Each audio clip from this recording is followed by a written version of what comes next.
मेरे माँ-बाप मुझे मारकर बहुत दूर फेंक आए। वो मुझे कहते थे कि तुमने हमारी इज़्ज़त खाक में मिला दी है। मैं नहीं जानती थी कि मैंने ऐसा कौन-सा काम किया है जो उनकी इज़्ज़त खाक में मिल गई थी। मैं तो बस एक अपाहिज लड़की थी जिसे दुनिया का कोई होश नहीं था। मेरे माँ-बाप ने मुझे ज़हर दे दिया था।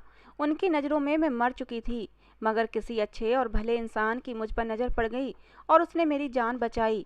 फिर वो मुझे अपने घर ले गया। कुछ साल बाद जब मैं 18 साल की हुई तो उसने मुझसे शादी कर ली। मैं उसके साथ बहुत खुश थी। एक दिन मेरी नौकरानी रोते हुए मेरे पास आई और कहने लगी, मैडम जी, मुझसे ये जुल्म देखा नहीं जाता। जब मैंने उससे पूछा कि कौन सा जुल्म, और तब वो बोली कि आज अपने बिस्तर की चादर हटाकर खुद देख लेना, आपको सब पता चल जाएगा कि साहब जी आप पर इतना मेहरबान क्यों हैं। रात को पति के सोने के बाद मैंने जैसे ही अपने बिस्तर की चादर हटाई तो मेरे सर पर आसमान गिर पड़ा। ऐसा लगता था कि जैसे अभी मेरी जान निकल जाएगी, क्योंकि मेरी चादर के नीचे तो मेरा नाम सीमा है। मेरे पापा प्राइवेट कंपनी में जॉब करते थे। मेरी माँ को भी जॉब करने का बहुत शौक था, मगर पापा ने उन्हें जॉब नहीं करने दी थी। पापा उनकी खूबसूरती की वजह से उन्हें बाहर नहीं जाने देते थे। मेरी माँ की शिक्षा मेरे पापा से कहीं ज़्यादा थी।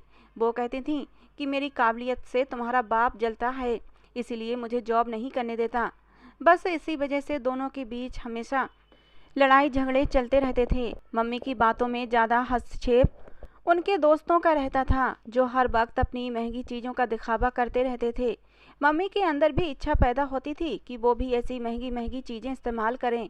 उन्हें अपनी गरीबी एक बहुत बड़ा ऐब लगती थी। हालांकि हमारे घर किसी भी चीज़ की कमी नहीं थी। पापा इतना कमा लेते थे जिससे घर का खर्चा बहुत ही अच्छे से चल जाता था। मेरी पैदाइश पर दोनों ही खुश थे, लेकिन जब उन्हें पता चला कि उनकी बेटी अपाहिज है तो वो एक दूसरे को इस बात का इल्ज़ाम लगाने लगे थे। उन्हें तंदुरुस्त और सेहतमंद बच्चा चाहिए था। मम्मी को अपने दोस्तों के सामने ये बताने में शर्मिंदगी होती थी कि उनकी बेटी अपाहिज है। पापा तो वैसे भी मुझे बोझ समझते थे। मैं सारा दिन अकेली बैठी रोती रहती थी। एक दादी ही थीं जो मेरा ख्याल रखती थीं, मेरे पास बैठी रहती, और ऐसे ही करते करते मैं 12 साल की हो गई थी। मुझे कहीं भी जाने की अनुमति नहीं थी। मैं मम्मी पापा की लड़ाई झगड़ा देखती आई थी। मम्मी का बेपनाह हुस्न मुझे विरासत में मिला था, लेकिन इतनी खूबसूरती का क्या फ़ायदा जब मुझे कोई प्यार ही नहीं करता था। भगवान ने मुझे खूबसूरती दिल खोल कर दे दी थी, लेकिन मुझे चलने फिरने के लिए पैर नहीं दिए थे। जब आपको बोझ समझा जाए तो फिर आपके अंदर की सारी खूबियाँ कमी में बदल जाती हैं।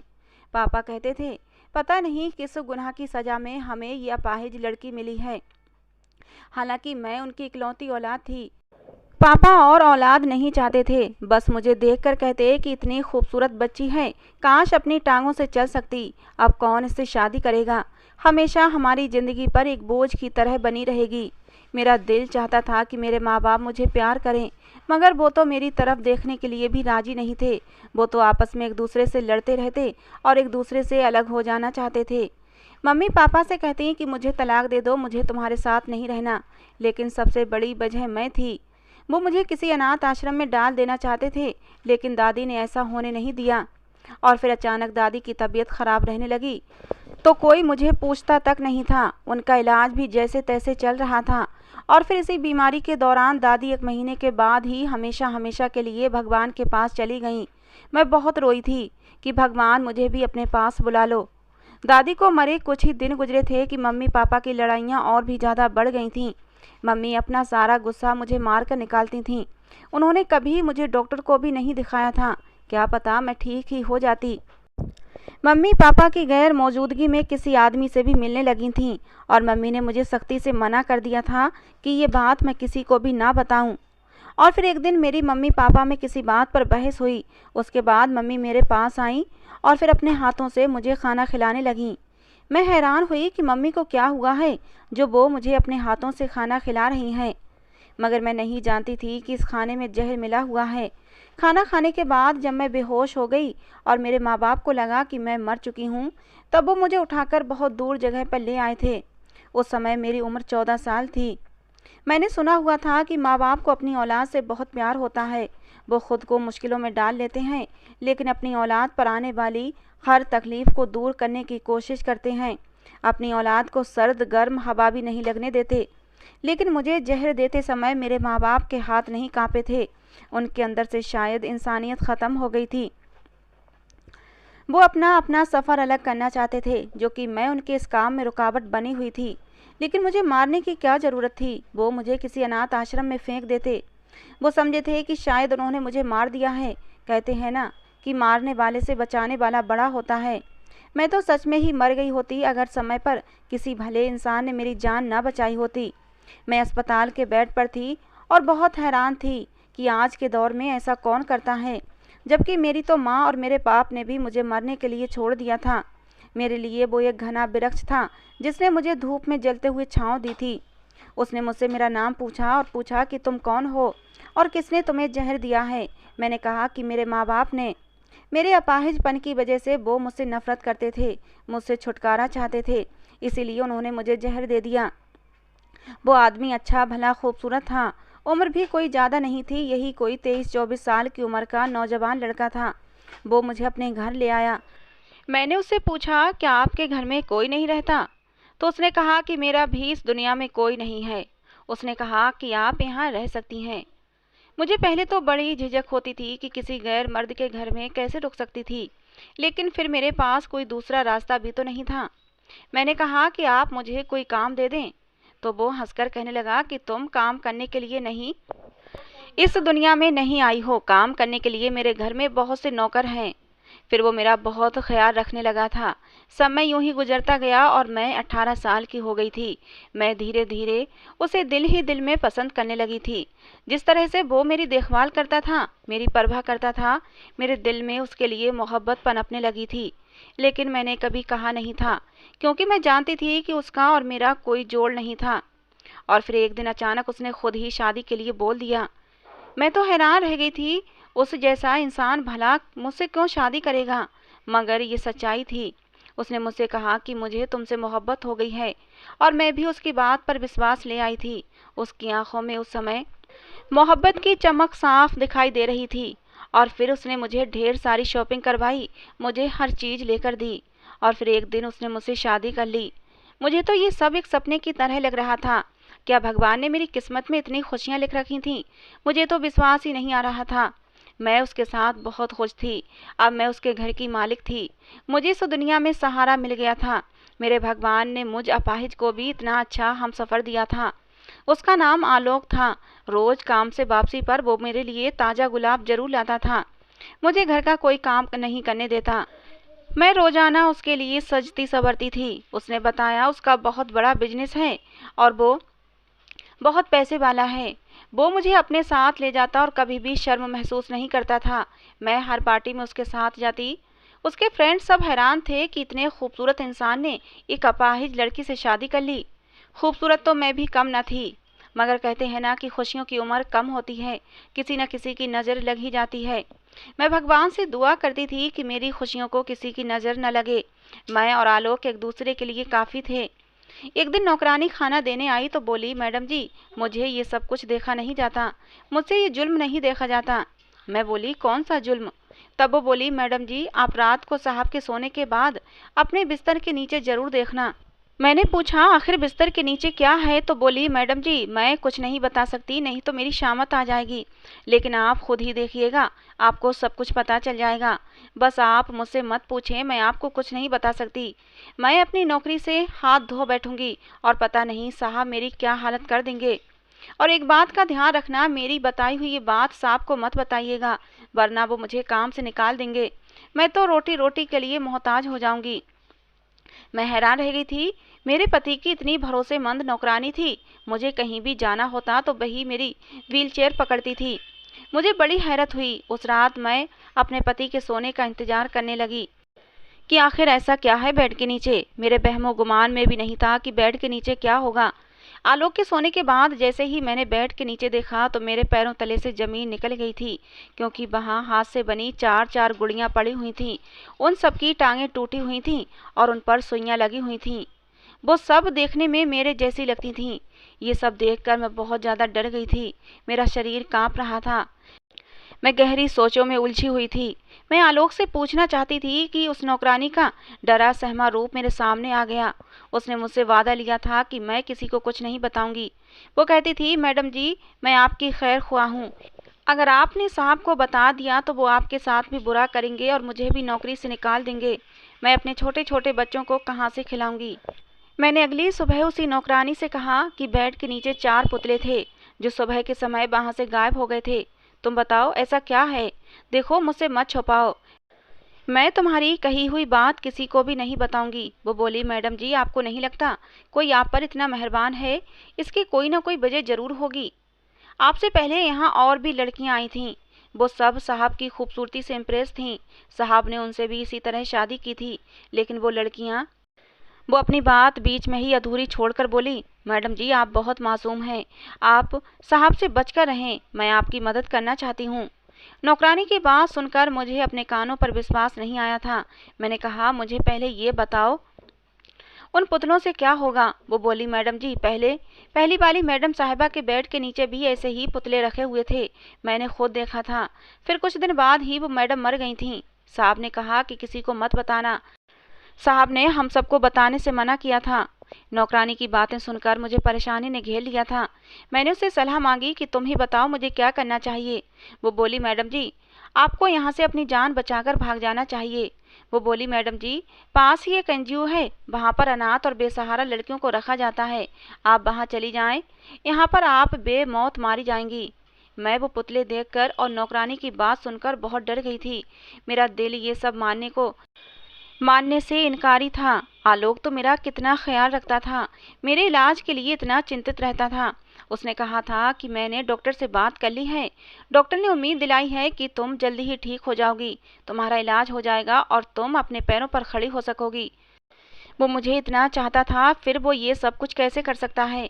कैसे वो मेरी जान ले सकता है? मुझे समझ नहीं आया कि मैं किसका यकीन करूं और किसका ना करूं। नौकरानी एक दूसरी नौकरानी को लेकर आई। उसने भी वही कहानी सुनाई। दूसरी नौकरानी के मुंह से ये सब सुनकर मैं अब सच में डर गई थी। उस नौकरानी ने मेरी बहुत मदद की थी। उसी ने टैक्सी बुलाई और मुझे उस टैक्सी में बिठा दिया और ड्राइवर से कहा कि मैडम जी को एनजीओ के गेट पर उतार देना। ड्राइवर ने मुझे एनजीओ के गेट पर उतार दिया। मैं अपनी व्हीलचेयर पर बैठ रही थी कि मेरी माँ ने मुझे देख लिया और गाड़ी रोककर मेरे पास आ गई। वो मुझे जिंदा देखकर रोने लगी। मैं अपनी माँ को देखकर डर गई थी कि कहीं घर ले जाकर फिर से वो मुझे जहर न दे दें। मगर मैं भाग भी नहीं सकती थी। मेरी आंखों में डर देखकर वो बहुत शर्मिंदा हुई। वो मुझे कहने लगी, बेटा, मुझे माफ़ कर दो। मैंने तुम्हारे साथ जो कुछ भी किया बहुत गलत किया है। मैं तो समझी थी कि तुम मर गई हो, मगर तुम तो जिंदा हो।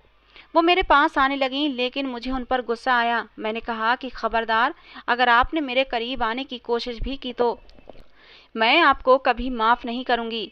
वो मेरे पाँव पड़ गई और बोली, मुझे माफ़ कर दो। उस दिन तुम्हें मारना मेरा फैसला नहीं था, बल्कि ये फैसला तुम्हारे बाप का था। मैं मजबूर थी उस समय, मगर अब तुम मेरे साथ रहोगी। तुम्हारा बाप मुझसे ना जाने कब का अलग हो गया है और उसने अपनी एक अलग दुनिया बसा ली है। मैंने कहा कि मैं कैसे विश्वास कर लूं कि आप घर जाकर मुझे अच्छे से रखेंगी, मुझे मारेंगी नहीं, मेरे साथ बुरा बर्ताव नहीं करेंगी। मेरी माँ रोने लगी और बोली, मेरी बच्ची, मेरा यकीन करो, मेरी तड़पती हुई ममता को सुकून आ जाएगा। मुझे एक मौका दो। मेरा दिल भी भर आया और मैं उनके गले लगकर खूब रोई। वो मुझे अपने घर ले आई। मैंने पूछा, पापा और आपकी तलाक क्यों हुई? मम्मी बोली, तुम्हारे पापा को मेरे साथ रहना बिल्कुल भी अच्छा नहीं लगता था। वो मेरे साथ रहना ही नहीं चाहते थे। उन्होंने धमकी दी थी कि अगर मैं तुम्हें मारने में उनका साथ नहीं दूंगी तो वो हम दोनों को ही मार देंगे। इसलिए मैंने इसी डर से उनका साथ दिया था। लेकिन मैं मानती हूँ मुझे इस कदर कमज़ोर नहीं होना चाहिए था। फिर एक दिन तुम्हारे बाप ने दूसरी शादी कर ली। मैं तुम्हारे मामा के घर चली गई, लेकिन उन्होंने भी मेरा साथ नहीं दिया। सबने यही कहा कि मर्द दूसरी शादी तभी करता है जब वो अपनी पहली औरत से खुश नहीं होता। तुमने अपने पति को खुश नहीं रखा, तभी उसने दूसरी शादी की है। इसमें तुम्हारी ही गलती है। तुम्हारा बाप कहता था कि मैं अपनी नई पत्नी के साथ साथ तुम्हें भी रखने को तैयार हूँ, लेकिन मैं तो उस इंसान के साथ अब रहना ही नहीं चाहती थी। मैं सारी सारी रात रोती रहती थी। मैं एक ऐसी माँ हूँ जिसने अपनी बेटी को ही जहर दिया था।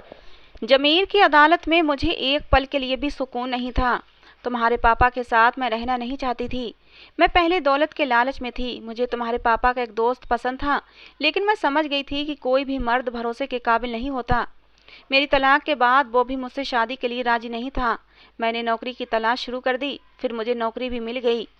जब मैंने नौकरी करना शुरू करी तब मुझे एहसास हो गया था कि मैंने क्या कर दिया है। सारी उम्र तुम्हारी कदर नहीं की। तो मेरी औलाद थी, मैंने तुम्हारे साथ बहुत बुरा किया। कितने लोग होते हैं जो औलाद की खुशी को तरसते रहते हैं और भगवान से दुआएं करते उनके मुंह नहीं थकते, मिन्नतें मांगते हैं। मुझे तो भगवान ने औलाद की खुशी दी थी, मुझे माफ़ कर दो। मैं उनको और शर्मिंदा नहीं देख सकती थी, इसीलिए मैंने अपनी माँ को माफ़ कर दिया। मेरी माँ खुश हो गई। माँ बोली, अब मैं तुम्हें कहीं नहीं जाने दूंगी। इतने समय तुम कहाँ रहीं? मैंने कहा, जब आप लोग मुझे मार कर कचरे में फेंक आए थे तब मुझे एक आदमी अपने घर ले गया था, मेरा इलाज करवाया और फिर उसने मुझसे शादी कर ली। लेकिन मुझे पता चला है वो इंसान अच्छा नहीं है। मुझे वहाँ काम करने वाली नौकरानियों ने बताया है कि इससे पहले भी वो बहुत सी शादियाँ कर चुका है और वो अपनी पत्नी की हमशक्ल गुड़िया बेड के नीचे रखता है और फिर कुछ ही दिन के बाद उसकी पत्नी मर जाती है। जब मुझे सच्चाई पता चली तो मैं वहाँ से भाग आई। मैंने रोते हुए अपनी माँ को सारी बात बता दी। मेरी माँ बोली, ये सब मेरी वजह से हुआ है, मैं अच्छी माँ नहीं हूँ, तभी तुम्हें इतनी मुश्किलें देखनी पड़ी। तुम अपनी माँ को माफ़ कर दो। मैंने कहा, मम्मी इसमें आपका कोई दोष नहीं। मम्मी बोली, इसमें मेरा ही दोष है। तुम्हें इस कदर नफरत से पाला, दिन रात तुम्हें भूखा रखती थी, तुम्हें मारती पीटती थी, तुम डर जाया करती थी, लेकिन मैं तरस नहीं खाती थी। मगर अब तुम्हें कभी शिकायत का मौका नहीं दूंगी, तुम्हें एक अच्छी माँ बनकर दिखाऊंगी। अब मैं अपनी माँ के साथ रहने लगी थी। वो मुझसे खूब सारी बातें किया करती थीं। मम्मी इस उम्र में भी काफ़ी खूबसूरत थीं, कहीं से भी एक शादीशुदा बेटी की माँ नहीं लगती थीं। कोई भी धोखा खा जाता, उनकी उम्र और चाल चलन से वो मेरी बहन लगती थीं। अब भी उन पर कई मर्द मरते थे। मम्मी ने बताया कि वो जहाँ जॉब करती हैं ये घर उन्हें उसी कंपनी की तरफ से मिला हुआ है। ऑफिस की तरफ से गाड़ी भी मिली थी। वो किसी अच्छी पोस्ट पर जॉब करती थीं।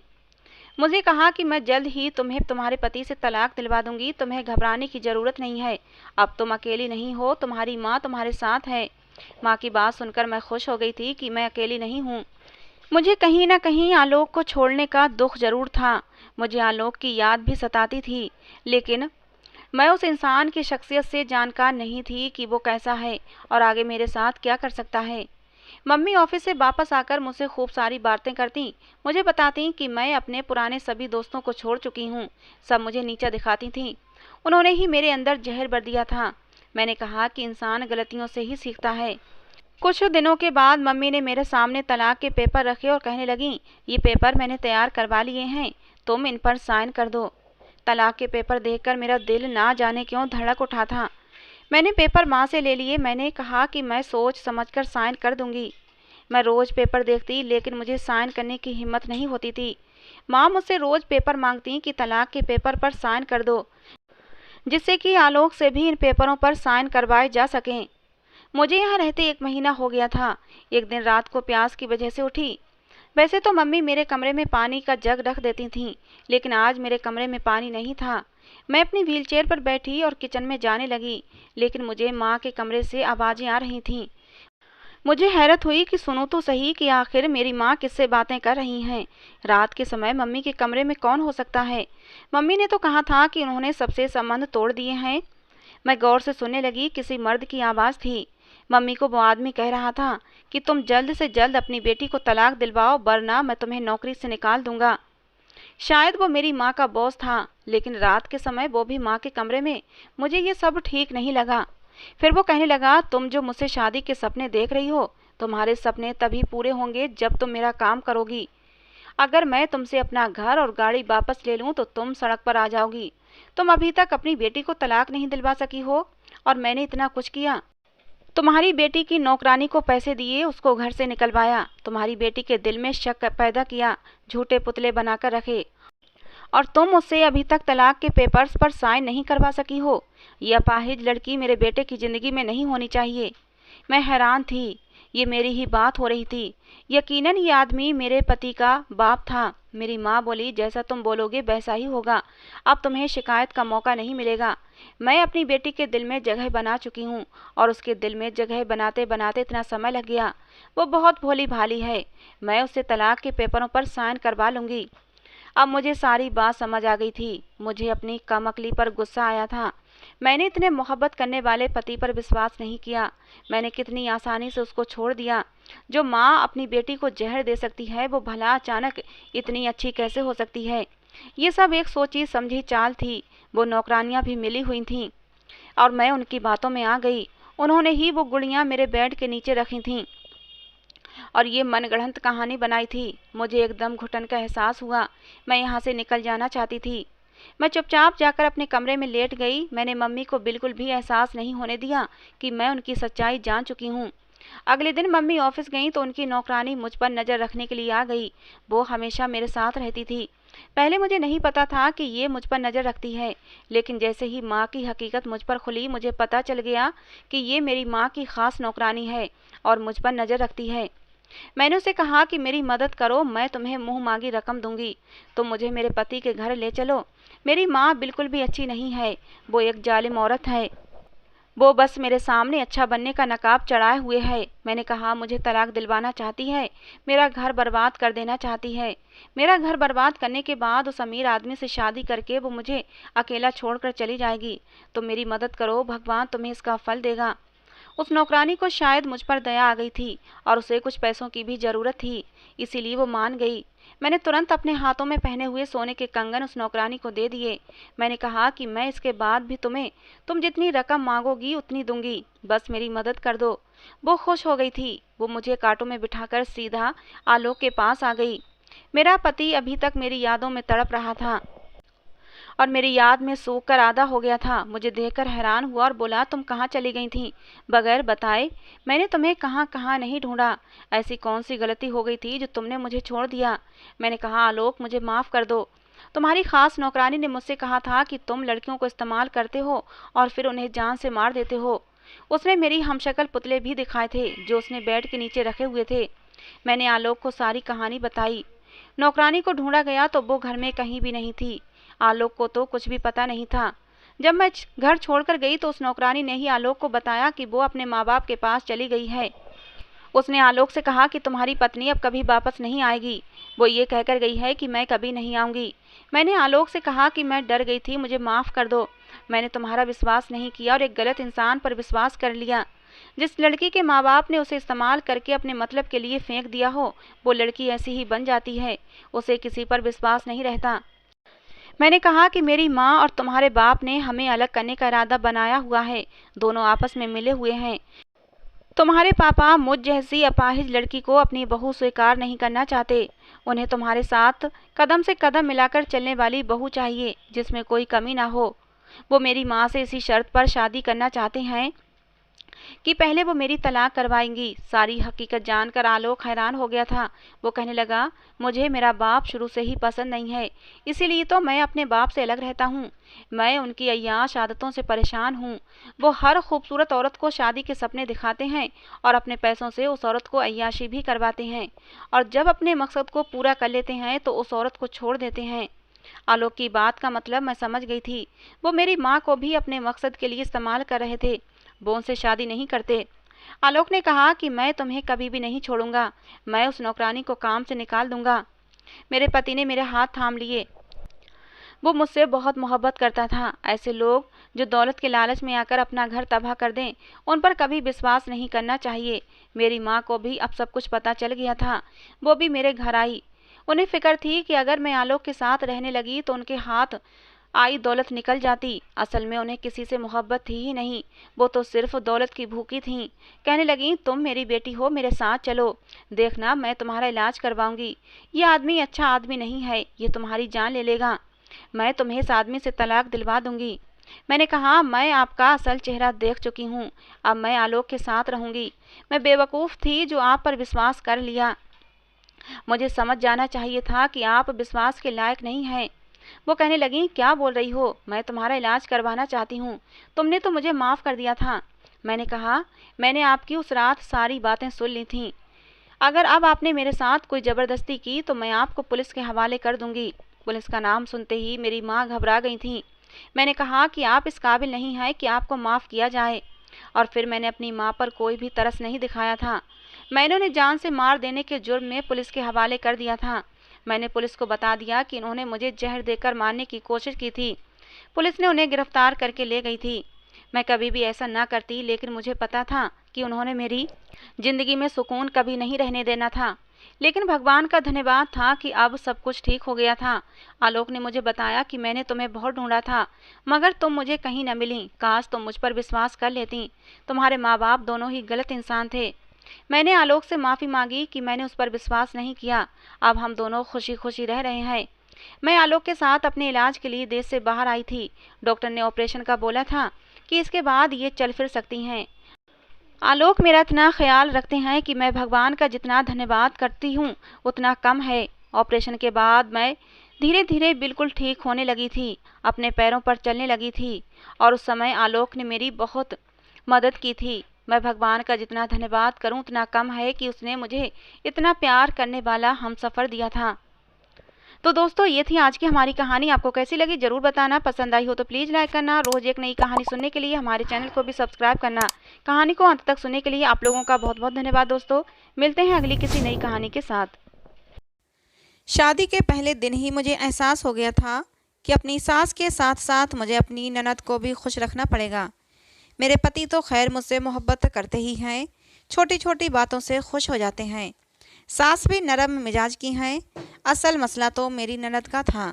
उनकी उम्र 36 साल हो चुकी थी और अभी तक उनकी शादी नहीं हुई थी। इसी वजह से चिड़चिड़ी रहती थीं। मेरे पति उनसे वैसे भी बहुत दबते थे, उनसे कुछ नहीं कहते, चाहे वो कुछ भी कहती रहें। एक दिन तो हद ही हो गई। कार्तिक मेरे लिए लाल रंग की चूड़ियाँ लाए थे। मैंने खुशी से पहन ली। जब भी काम करती तो चूड़ियों की खनखन पूरे घर में फैल जाती थी। चूड़ियों के खनखनाने की आवाज़ सुनकर मेरी ननद गुस्से से फुनकारती हुई अपने कमरे से निकली और मुझ पर चीखती हुई बोली, तुमने ये चूड़ियाँ मुझे जलाने के लिए पहनी है ना?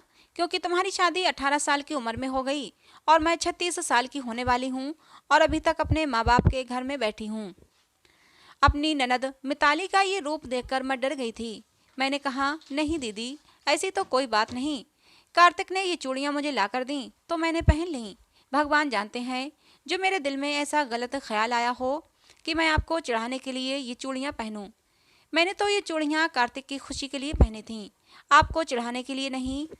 मेरी बात ने जलती पर तेल का काम किया। मिताली दीदी जोर जोर से रोने लगीं। मिताली दीदी का रोना सुनकर मेरे पति और मेरी सास भी अपने अपने कमरों से बाहर आ गए। मिताली को इतना रोता देखकर मैं बहुत ज़्यादा घबरा गई थी। मेरी सास ने आते ही अपनी बेटी को चुप कराया, उसे गले से लगाया और पूछा, बेटी क्या बात है, मुझे बताओ, तुम क्यों रो रही हो? मिताली दीदी रोते रोते कहने लगी कि मम्मी, ये लाल लाल रंग की चूड़ियाँ पहनकर मुझे जला रही है। कहती है कि ये चूड़ियाँ मुझे कार्तिक ने लाकर दी हैं। तुम तो अपने माँ बाप के घर पर बैठी बैठी बूढ़ी हो गई। तुम क्या जानो सुहाग का सुख क्या होता है। मिताली दीदी की बात सुनकर मेरी सास ने मुझे खा जाने वाली नज़रों से घूरा। मैं अपनी सफाई में बोली, नहीं नहीं मम्मी जी, मैंने तो ऐसा कुछ भी नहीं कहा। मिताली दीदी झूठ बोल रही हैं। मेरा इतना कहना था कि मिताली एकदम से खड़ी हो गई और मेरे मुंह पर एक जोरदार थप्पड़ मार दिया। मैं हक्का बक्का सी कभी अपने पति को देखती और कभी मिताली को। मिताली दीदी बोली, तुम्हारी हिम्मत कैसे हुई मुझे झूठा बोलने की? मेरे पति चुपचाप खड़े थे। उन्होंने मेरे बचाव में एक शब्द भी नहीं बोला। मैं कम उम्र थी और नासमझ भी थी।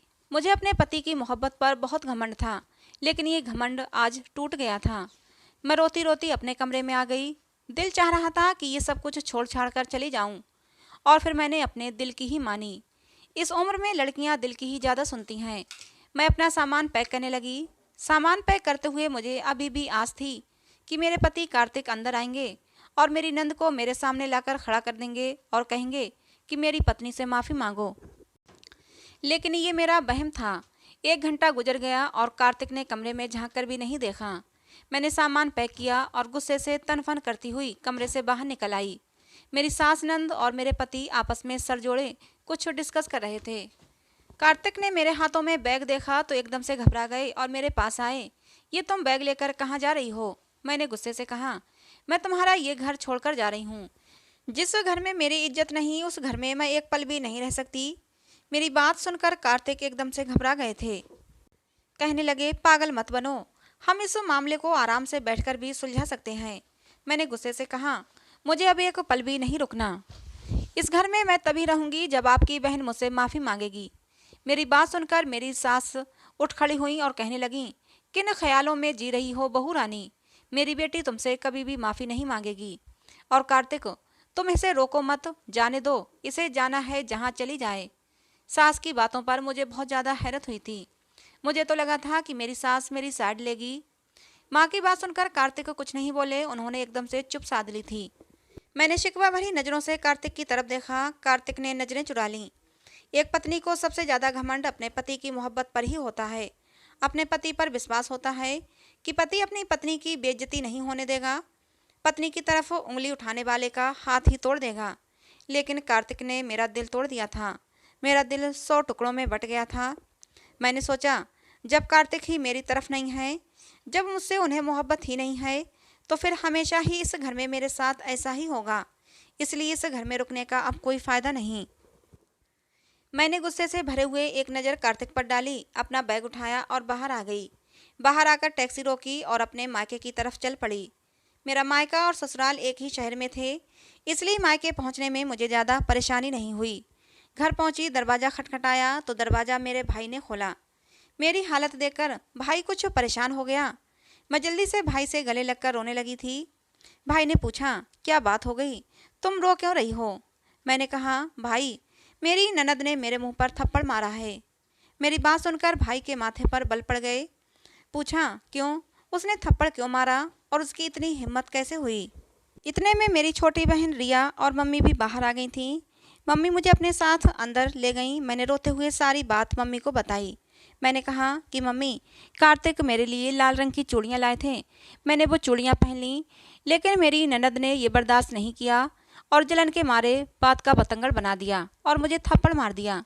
मेरी बात सुनकर भाई ने कहा, क्यों, उस समय कार्तिक तुम्हारे पास नहीं था क्या? उसने अपनी बहन को रोका नहीं? मैंने ना में सिर हिला दिया कि कार्तिक कुछ नहीं बोले। मैं सामान पैक करके घर छोड़कर आ रही थी तो कार्तिक ने मुझे रोकने की कोशिश तो की, लेकिन उनकी माँ ने मना कर दिया। फिर वो भी चुप हो गए और मुझे रोकने की कोशिश नहीं की। मेरी बात सुनकर मम्मी को गुस्सा आ गया। मुझे चुप कराते हुए बोली, परेशान मत हो जिया, सब ठीक हो जाएगा। तुम्हारे पापा को आने दो, उन्हें सारी बात बताती हूँ।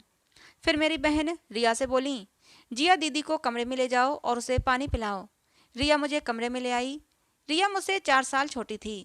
मेरी और कार्तिक की मोहब्बत की गवाह थी कि हम एक दूसरे से कितनी मोहब्बत करते थे। बेड पर बैठते हुए रिया बोली, दीदी, मैंने आपसे नहीं कहा था कि जब तक आपकी ननद आपके साथ रहेगी वो आपको खुश नहीं रहने देगी। आप सब्र करो, जब आपकी ननद की शादी हो जाएगी तो सब कुछ ठीक हो जाएगा। रिया बहुत देर तक मुझसे इधर उधर की बातें करती रही और मुझे बहलाने की कोशिश करती रही। जब मुझे थोड़ा सुकून हुआ तो रिया मुझे आराम करने का कहकर कमरे से चली गई। मैं बीती बातें याद करने लगी। कार्तिक और मेरी मोहब्बत 5 साल पुरानी थी। हम एक ही स्कूल में पढ़ते थे। हमारी मोहब्बत बचपन की मोहब्बत थी। कार्तिक 10वीं क्लास में था और मैं 7वीं क्लास में पढ़ती थी। 10वीं के बाद कार्तिक कॉलेज में चले गए और मैं उसी स्कूल में रह गई, लेकिन हम दोनों फ़ोन पर बात कर लिया करते थे। पढ़ाई पूरी करने के बाद कार्तिक को जॉब मिल गई, लेकिन मेरा आगे पढ़ने का कोई इरादा नहीं था, इसलिए मैंने बीच में ही पढ़ाई छोड़ दी थी। पापा को मेरी शादी की जल्दी पड़ गई। मैंने कार्तिक से फ़ोन पर कहा कि कार्तिक, जल्दी से अपना रिश्ता भेजो, मेरे पापा मेरी शादी करना चाहते हैं और मैं तुम्हारी सिवा किसी और से शादी नहीं कर सकती। मेरी बात सुनकर कार्तिक ने कहा था कि जिया, मैं भी तुमसे मोहब्बत करता हूँ और शादी तुमसे ही करना चाहता हूँ, लेकिन मैं मजबूर हूँ। जब तक मेरी दीदी की शादी नहीं हो जाती मैं शादी नहीं कर सकता। तो तुम्हें तब तक इंतज़ार करना होगा जब तक दीदी की शादी ना हो जाए। और फिर इसी इंतज़ार में 2 साल गुजर गए। वो तो किस्मत अच्छी थी कि पापा को मेरे लिए कोई रिश्ता पसंद नहीं आया था। अब तक मैं दिन रात दुआ मांगती कि मिताली दीदी की शादी जल्द से जल्द हो जाए, लेकिन 2 साल गुजर गए, मिताली दीदी की शादी ही नहीं हो रही थी। और फिर अचानक मेरे पापा को मेरे लिए एक रिश्ता पसंद आ गया और उन्होंने रिश्ता तय भी कर दिया। मैं उस दिन बहुत रोई थी, खाना पीना भी छोड़ दिया था, बस परेशान सी अपने कमरे में बैठी रहती। कार्तिक भी बहुत परेशान थे, लेकिन वो मजबूर थे। मेरी हालत से मम्मी अनजान नहीं थीं। एक दिन वो मेरे पास आईं और कहने लगीं, जिया, मुझे बताओ कि आखिर तुमने ये हालत क्यों बना रखी है? तुम्हारे मन में क्या चल रहा है? मेरे सब्र का बांध टूट चुका था, इसलिए मैंने अपना दिल खोलकर मम्मी के सामने रख दिया। मैंने कहा, मम्मी, मैं किसी और लड़के से मोहब्बत करती हूँ, मैं ये शादी नहीं कर सकती। अगर मेरी पसंद के लड़के से मेरी शादी नहीं हुई तो मैं मर जाऊंगी। मम्मी मेरी बात सुनकर घबरा गई थीं। कहने लगीं, जिया तुमने पहले क्यों नहीं बताया? तुम कोई गलत कदम मत उठाना, मैं तुम्हारे पापा से बात करती हूँ। फिर मम्मी ने पापा से बात की और किसी तरह पापा को राजी भी कर लिया। फिलहाल ये सारा मामला मेरे भाई से छुपा लिया गया था कि ये शादी मेरी पसंद की शादी है। मेरा भाई रिदम मुझसे बड़ा था और बहुत ही सख्त मिजाज था। मम्मी पापा ने कार्तिक के बारे में छानबीन कराई तो उन्हें तसल्ली हो गई कि लड़का अच्छा है। मम्मी पापा राजी तो हो गए थे, लेकिन पापा मुझसे बोले, बेटा जिया, लड़का तो हमें पसंद है, लेकिन एक बात हमें खल रही है कि तुम्हारी ननद की अभी तक शादी नहीं हुई और उसकी शादी की उम्र भी गुजर चुकी है। तो तुम्हारी ननद तुम्हें बहुत तंग करेगी, हर बात में तुमसे मुकाबलाबाजी करेगी। तुम हमारी नाजों पली बेटी हो, कभी तुमसे ऊंची आवाज़ में भी बात नहीं की। इस शादी को लेकर मेरे दिल में डर है कि पता नहीं तुम खुश रह पाओगी या नहीं। मैं तो उस समय कार्तिक की मोहब्बत में पागल हो रही थी। अपने पापा से बोली, पापा मुझे ये रिश्ता हर हाल में मंजूर है। सुख और दुख तो जीवन का हिस्सा है। अगर मेरी ननद मुझे दुख देगी तो सुख देने के लिए कार्तिक भी हैं। आज ये सारी बातें याद आते ही मेरी आंखों में आंसू आ गए। मुझे कार्तिक से ऐसी उम्मीद नहीं थी। कार्तिक ने आज मेरा दिल तोड़ दिया था। अगर कार्तिक मेरी साइड ले लेते तो शादी के 3 महीने बाद ही मुझे यूँ नाराज होकर अपने मायके नहीं आना पड़ता। शाम को जब वो पापा घर आए तो मम्मी ने उन्हें सारी कहानी सुना दी। सारी बातें सुनकर पापा बहुत नाराज हुए थे। कहने लगे कि अब मैं अपनी बच्ची को ससुराल नहीं भेजूंगा। माँ बाप अपनी बेटियाँ इसलिए नहीं ब्याहते कि उन्हें यूँ बेइज्जत किया जाए। पति पत्नी की आपस की बात होती तो ठीक था, लेकिन उसकी ननद को क्या हक है कि वो मेरी बच्ची पर हाथ उठाए। मेरे पापा ने मुझे दिलासा दिया कि तुम आराम से बेफिक्र होकर यहाँ रहो। मम्मी पापा को यकीन था कि कार्तिक कल तक दौड़े दौड़े मुझे लेने आ जाएंगे। कहीं ना कहीं मुझे भी लग रहा था कि कार्तिक मुझे लेने जरूर आएंगे, लेकिन मुझे लेने तो आना दूर रहा, कार्तिक ने मुझे एक मैसेज भी नहीं किया था। मम्मी पापा के घर रहते हुए मुझे पूरा 1 हफ्ता हो चुका था। मुझे कार्तिक की बहुत ज़्यादा याद अब सताने लगी थी। अब मेरा गुस्सा भी ठंडा हो चुका था। मन करता कि वापस अपने पति के पास चली जाऊं। मैं कार्तिक की याद में छुप छुप कर रोया करती। एक बार मम्मी ने मुझे रोते हुए देख लिया। उन्होंने मुझे समझाते हुए कहा, देखो जिया, मुझे लगता है कि तुम कार्तिक के प्यार में पागल हो चुकी हो, लेकिन एक बात कान खोलकर सुन लो, तुम खुद से कार्तिक के पास नहीं जाओगी जब तक कार्तिक तुम्हें खुद लेने नहीं आता। मैं उस घर में तुम्हें कदम भी नहीं रखने दूंगी जब तक कार्तिक को खुद लेने नहीं आता और तुमसे माफ़ी नहीं मांग लेता। तुम उस घर में नहीं जाओगी और ना ही मैं तुम्हें ये इजाज़त दूंगी कि तुम कार्तिक को अपनी तरफ से कोई कॉल या मैसेज करो। मम्मी ने मुझसे बहुत ही गुस्से से कहा था, सो मजबूरी में मैंने मम्मी की बात मान ली, लेकिन मैं दिन रात कार्तिक को याद करके रोती रहती थी। अब तो मुझे लगने लगा था कि कार्तिक कहीं मुझे भूल ना जाएं, कहीं मेरी सास मुझे जलाने के लिए कार्तिक की दूसरी शादी न कर दें। ये सारी बातें दिमाग में आते ही दिल तड़प उठता था। आज रात मुझे नींद नहीं आ रही थी। रात के 2 बज चुके थे और मैं कार्तिक को याद कर रही थी। जब मुझसे बर्दाश्त नहीं हुआ तो मैंने कार्तिक को कॉल लगा दी। दूसरी ही घंटे पर कार्तिक ने फ़ोन उठा लिया था। कार्तिक की आवाज़ सुनते ही मेरे सब्र का बांध टूट गया और मैं रोने लगी। मैंने कहा, कार्तिक, क्या तुम्हें मेरी याद नहीं आती? दूसरी तरफ से कार्तिक ने कहा, पगली, तुमने ऐसा सोच भी कैसे लिया कि मैं तुम्हें याद नहीं करता?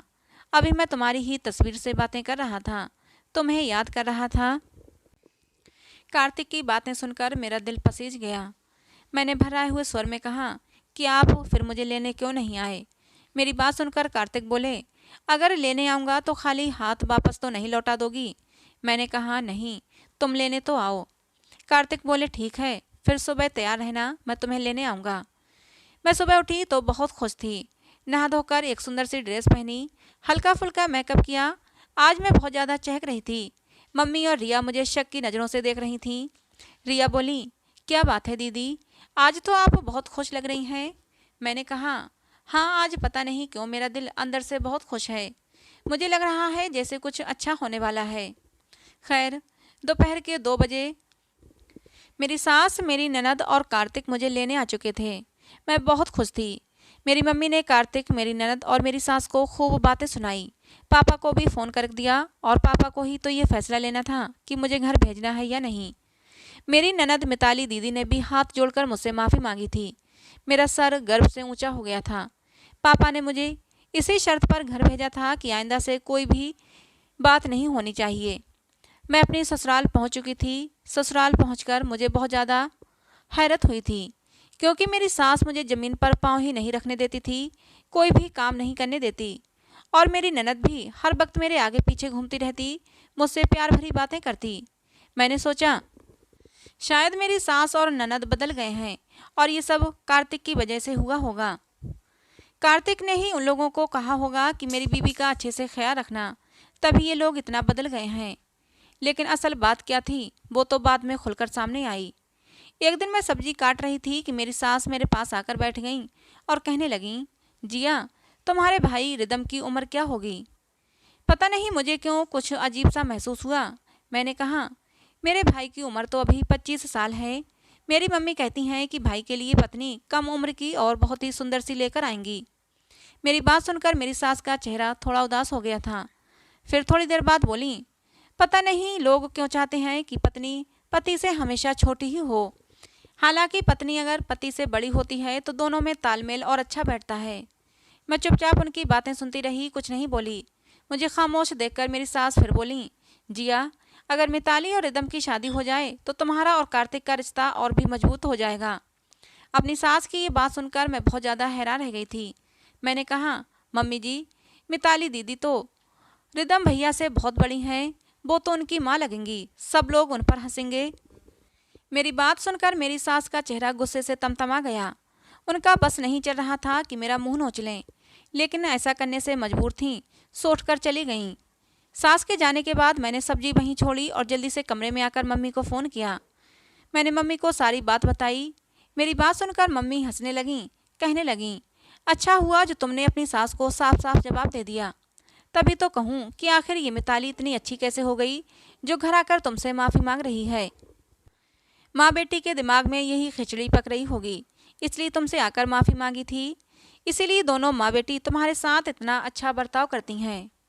फिर थोड़ी देर बाद मम्मी कुछ परेशान होकर बोलीं, लेकिन जिया, मुझे डर है कि कहीं कार्तिक तुम पर दबाव न डालें कि मिताली और रिदम की शादी कराओ।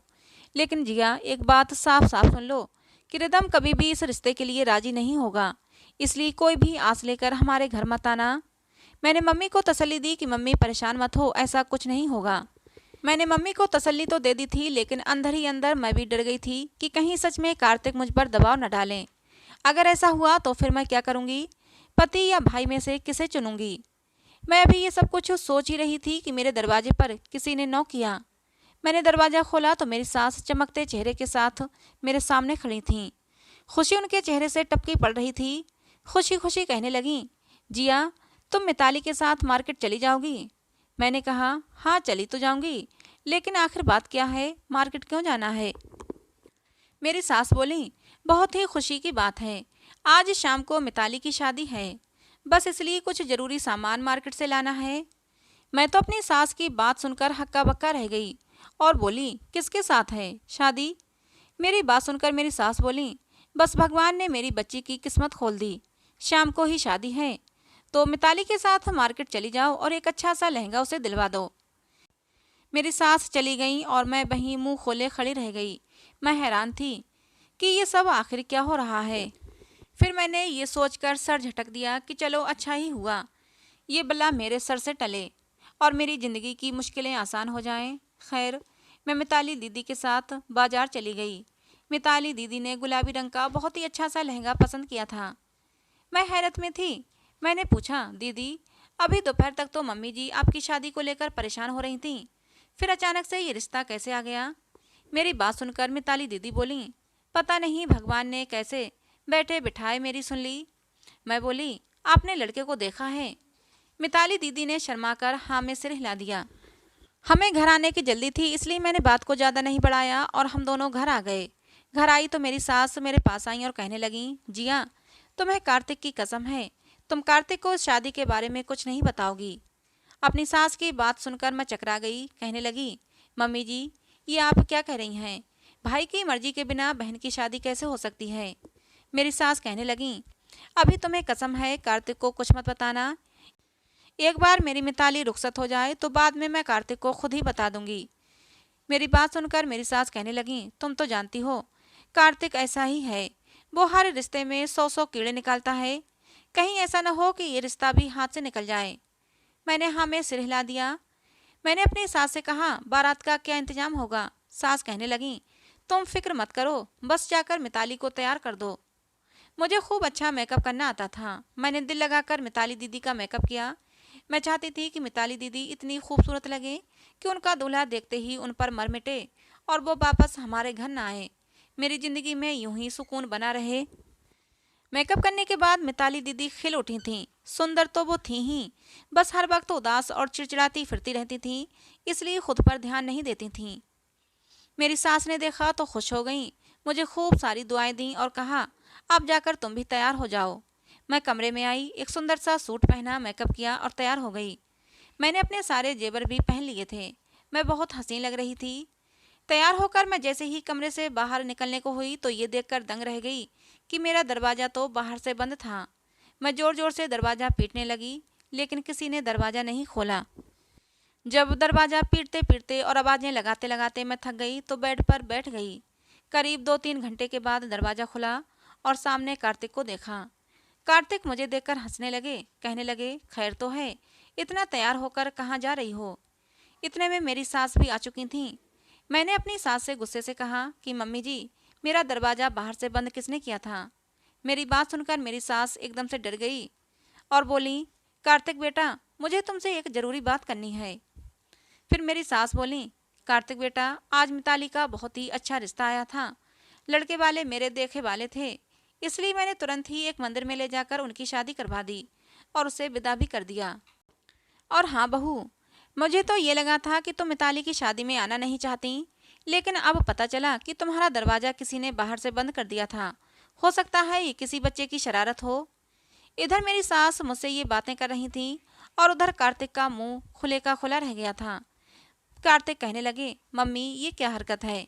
मैं जिंदा था, मर तो नहीं गया था और इसी शहर में था, कम से कम मुझे एक फ़ोन करके बुला तो लेती। दोनों माँ बेटे आपस में बहस कर रहे थे, तभी मेरी मम्मी का फ़ोन आ गया। मम्मी कहने लगी कि जिया, तुम्हारा भाई रिदम पता नहीं कहाँ चला गया है, बहुत देर से कुछ पता ही नहीं, तुम्हारी तरफ तो नहीं आया। मैंने कहा, नहीं मम्मी, इधर तो नहीं आए भाई। मैंने फ़ोन रख दिया। हमारे घर में अजीब ही माहौल हो रहा था। कार्तिक अपनी माँ से नाराज़ थे, खाना भी नहीं खाया। सुबह ऐसे ही उठकर ऑफिस चले गए। दोपहर को मेरी सास बोली, मैं मिताली की ससुराल होकर आती हूँ, देखती हूँ मेरी बच्ची कैसी है। मैंने कहा, मम्मी जी, मुझे भी साथ ले चलें, मैं भी मिताली के दूल्हा को और मिताली के घर को देखना चाहती हूँ। मेरी बात सुनकर मेरी सास गुस्से से बोली, खबरदार, जो आज के बाद ये बात अपनी मुंह पर लेकर आई, आज के बाद तुम कभी भी मिताली के घर जाने की बात नहीं कहोगी। अगर तुमने दोबारा ऐसी बात की तो मैं तुम्हें तलाक दिलवा दूंगी। मैं अपनी सास की बात सुनकर बहुत ज़्यादा डर गई थी। मैंने अपने दिल में सोचा कि भला मुझे क्या पड़ी है जो मैं ये बात दोबारा अपने मुंह से कहूँगी। लेकिन मैं बहुत ज़्यादा परेशान थी। आखिर मेरे साथ ऐसा क्यों हो रहा था? मेरी सास ऐसा क्यों कर रही थी? उन्होंने अब तक इस शादी को राज रखा था, ना ही मुझे कुछ बताया था और ना ही कार्तिक को। भाई की खबर के लिए मैंने अपनी माँ को फ़ोन किया तो मम्मी ने बताया कि पता नहीं ये लड़का रात भर आवारागर्दी करके अब लौटा है।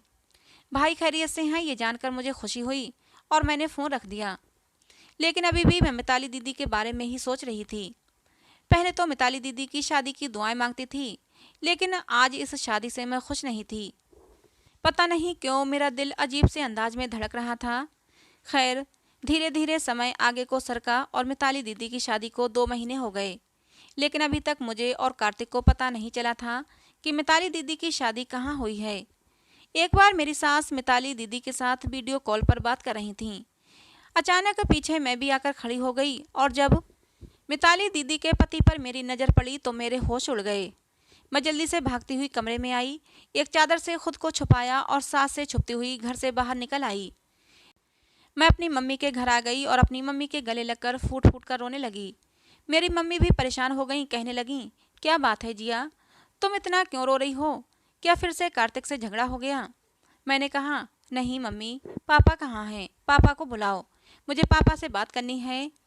लेकिन बात क्या है, आखिर बताओ तो सही, आखिर तुम्हें पापा से क्या बात करनी है? मैं कुछ नहीं बोली और चुपचाप बैठी रही और पापा के आने का इंतजार करने लगी।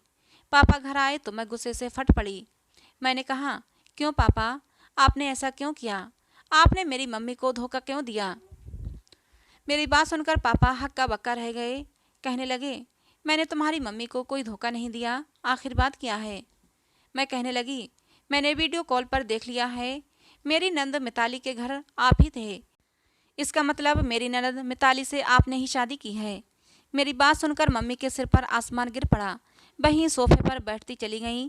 मेरी बात सुनकर पापा भी घबरा गए थे। वो मम्मी को समझाने लगे, पहले मेरी बात तो सुनो, मुझे कुछ कहने का मौका तो दो।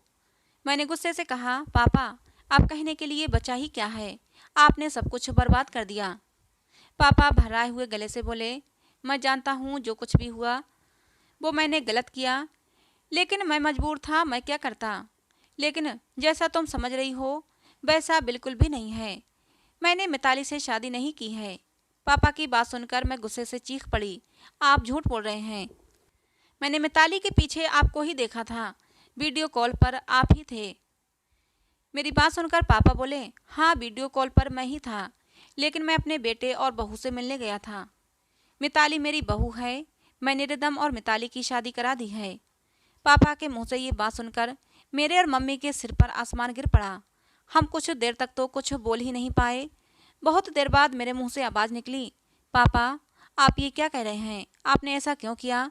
कम से कम दोनों का जोड़ तो देख लेते। पापा बोले, उम्र कोई मायने नहीं रखती, बस पति पत्नी में अंडरस्टैंडिंग अच्छी होनी चाहिए। मैं अपने बेटे को जानता हूँ, वो बहुत अच्छा है, लेकिन मिताली भी बहुत अच्छी है, वो दिल की बहुत अच्छी लड़की है। वो चिड़चिड़ी रहती थी, तुमसे लड़ाई झगड़ा करती थी, क्योंकि उसकी शादी नहीं हो रही थी और उसकी शादी की उम्र निकलती जा रही थी। बाकी वो बहुत अच्छी है। उस दिन जब तुम अपनी मम्मी से फ़ोन पर बात कर रही थी तो मैंने सुन लिया था। मुझे मिताली पर और तुम्हारी सास पर बहुत तरस आया था कि किस तरह एक विधवा औरत अपनी बेटी की शादी के लिए परेशान है। मैंने रिदम से बात की तो उसने सोचने के लिए कुछ टाइम मांगा और फिर वो शादी के लिए मान ही गया। मैंने मंदिर में दोनों की शादी करवा दी और घर में किसी को कुछ नहीं बताया। सोचा था टाइम आने पर बता दूंगा, लेकिन जिया बेटा, यकीन मानो, भले ही मिताली की उम्र रिदम से ज़्यादा है, लेकिन वो बहुत अच्छी लड़की है, बहुत ही मिलनसार है। रिदम को भी अपने फैसले पर कोई पछतावा नहीं है। दोनों पति पत्नी आपस में बहुत ही प्यार से रहते हैं। पापा की सारी बातें सुनने के बाद मम्मी तो जोर जोर से रोने लगी थीं और मैं भी पापा से बहुत गुस्सा थी। पापा को ऐसा नहीं करना चाहिए था। जैसे तैसे करके मैंने मम्मी को चुप कराया।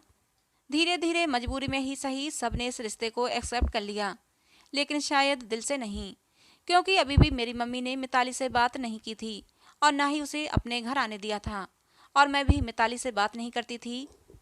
कार्तिक को जब ये सब कुछ पता चला तो पहले तो उसे बहुत ज़्यादा हैरत हुई थी, फिर उसके चेहरे पर खुशी झलक आई थी। लेकिन इस रिश्ते से मैं बिल्कुल भी खुश नहीं थी और ये बात मैंने कार्तिक को बता भी दी थी। कार्तिक ने मुझे समझाया था, इतना परेशान मत हो, दोनों की उम्र में फ़र्क है तो क्या हुआ, दोनों के दिल आपस में मिलना चाहिए। और तुम्हें इस बात की खुशी नहीं है कि मिताली दीदी अपने घर की हो गई, तुम्हारी ज़िंदगी में तुम्हें कोई डिस्टर्ब करने वाला नहीं है। मैंने कार्तिक की बात का कोई जवाब नहीं दिया और बुझे मन से आकर अपने बेड पर लेट गई। जो कुछ होना था वो तो हो चुका था, अब हम इसमें कुछ भी नहीं कर सकते थे। आप लोगों का इस बारे में क्या ख्याल है? क्या मुझे अपने पापा और मिताली दीदी को माफ़ कर देना चाहिए? मुझे मिताली को अपनी भाभी के रूप में स्वीकार कर लेना चाहिए? अपनी राय कमेंट बॉक्स में ज़रूर बताएं। कहानी पसंद आई हो तो प्लीज़ लाइक करना। ऐसी और कहानियों के लिए हमारे चैनल को भी सब्सक्राइब जरूर करना। कहानी को अंत तक सुनने के लिए आप लोगों का बहुत बहुत धन्यवाद। मिलते हैं दोस्तों अगली किसी नई कहानी में।